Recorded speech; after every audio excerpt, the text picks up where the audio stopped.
It looks like Real Madrid has found their Galactico signing in Enzo Fernandez. It has been confirmed that he will be our main priority and target in this transfer window. Enzo Fernandez, I think, great player. The price, we will talk about. How he fits the team, we will talk about as well. Why is Florentino Perez and Mourinho looking at this signing as their number one priority? We will talk about everything, but before we begin, please go down there, subscribe to the channel, and let me know your opinions on this signing as well, of course, if it happens. We don't know, if this actually happens, because Chelsea will not be the easiest club to go negotiate with, but we have already bought Cucurella from them. So I think there is already an established relationship there. I don't think that Chelsea would be too much of a problem to negotiate with, but that price is going to be the biggest, talking point about Enzo's, time at Madrid if he actually comes to Real Madrid. Because the price, honestly, it would be astronomical. Enzo Fernandez, he went to Chelsea in 2022, which is now 4 years ago, which is absolutely crazy to me. I don't know. Let me know down below if it's crazy to you that Enzo Fernandez was balling out at that World Cup 4 years ago, and now we are watching another World Cup. It's just crazy, honestly, how time flies. But he went to Chelsea for 120 million from Benfica, of course, and he has so far in Chelsea, I think he has performed pretty well. He has been underwhelming in some seasons, but in other seasons, once again, he has been one of Chelsea's best players. He is still an elite midfielder, but that is the question. How does he fit into Real Madrid system? And that's what I want to talk about most, because if we look at his heat map, he is still considered, and he can be considered an 8, but he is definitely not, a deep line playmaker or a player that sits deeper on the pitch.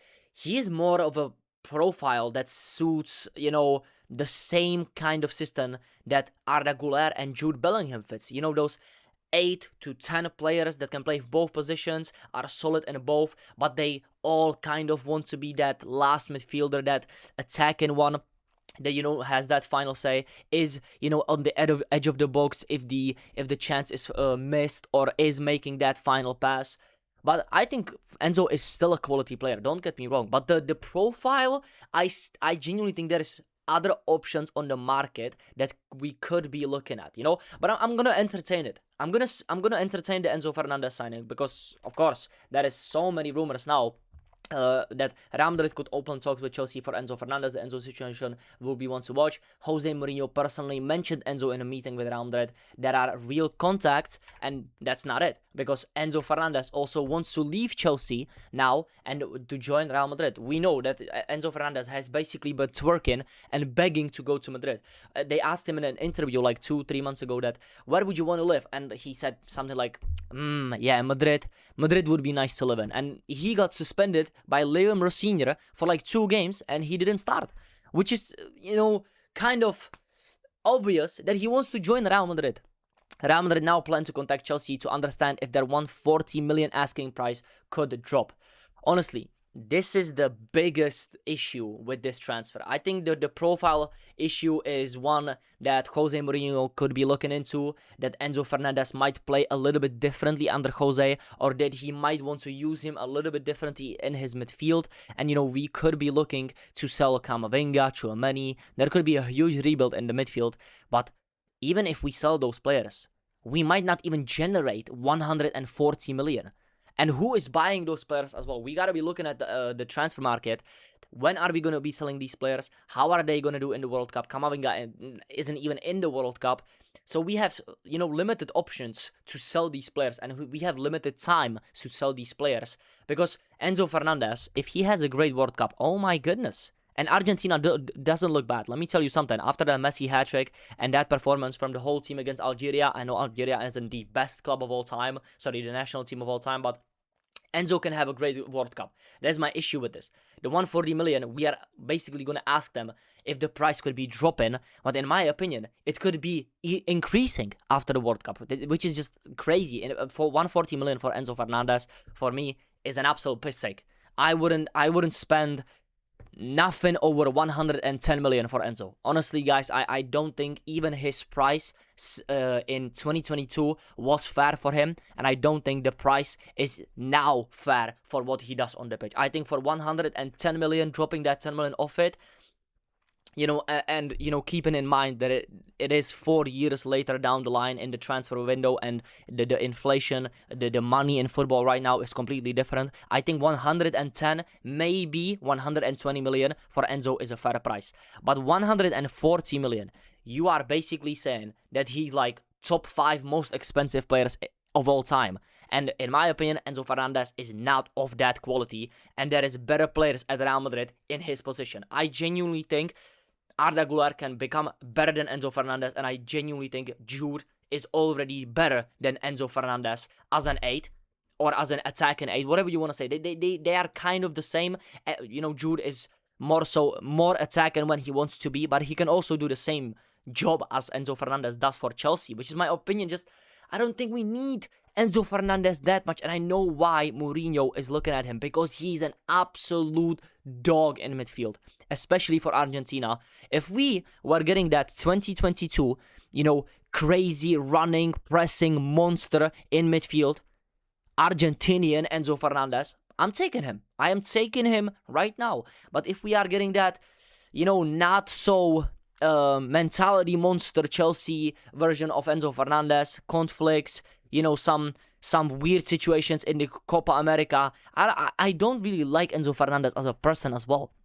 On the picture, he can be great, but I don't really know if we need this profile. I think Jose Mourinho is really looking at it from a point of view, I can turn this guy to something that I need him to be, and not, like what Enzo Fernandez truly is. I think Jose Mourinho is doing a little bit too much with the changing of players and, structure and this and that. I just think we need to be looking at somebody that actually fits the profile, especially in the midfield, because I think defense these days is way more versatile, way more players, can drop into the midfield. They can overlap the wingers. They can do a lot on the ball as a fullback. They can intertwine between fullbacks, center backs like Guardiola, Calafiori, Hincapié.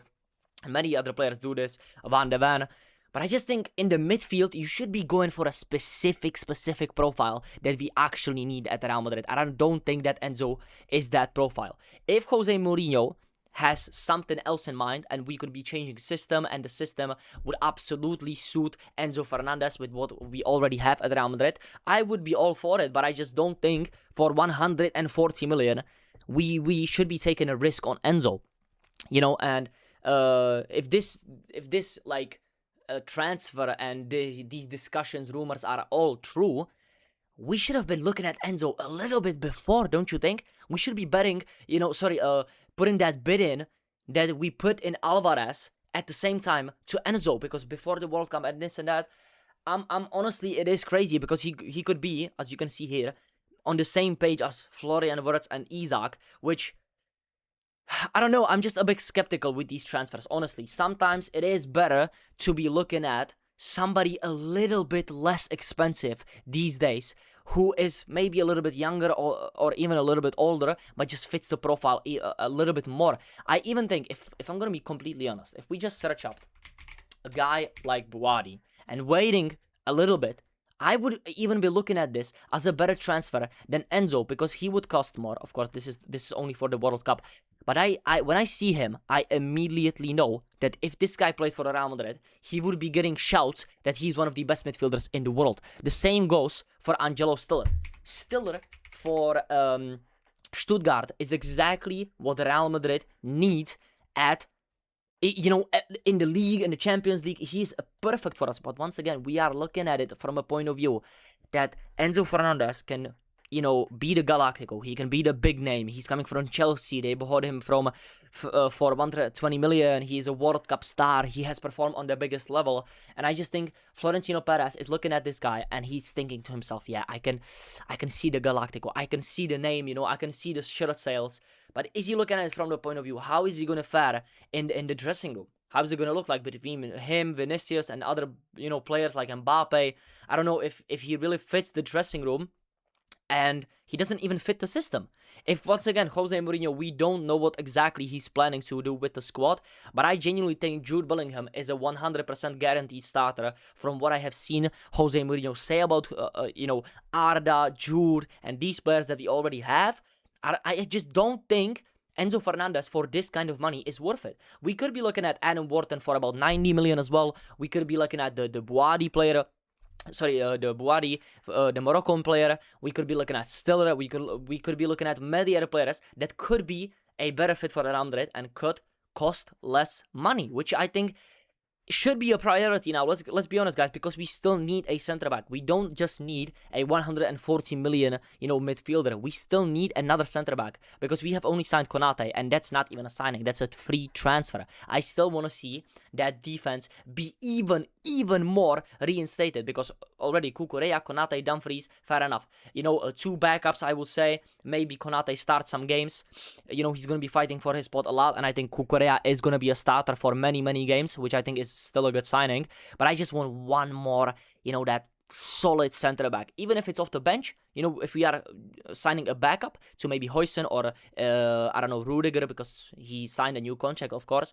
But I'm looking at other players as well, apart from Enzo Fernandez, and I would want to see Real Madrid sign a midfielder and another center back. But on the Enzo Fernandez, transfer, last thoughts, I would say if we can get the price down and Jose Mourinho has a clear plan for him, I would be giving this signing a green light. But other than that, if they want this money, and I would still not be sure after the World Cup, I am going to say that this is not a good transfer, and that is my final opinion. With everything I know so far and everything I have seen and the price, I am going to say I don't want Enzo Fernandez at Real Madrid. I want to know your thoughts, of course, down below. And before I leave you guys, the next video is actually going to be what I have talked about just a second ago, about the defensive rebuild and one more player that Real Madrid needs to buy in order to complete that full Real Madrid defensive rebuild under Jose Mourinho. Stay tuned to the channel. Please subscribe. Turn on that notification bell so you don't miss that video. Like, comment your thoughts on Enzo, and I'll see you in the next one. Peace out.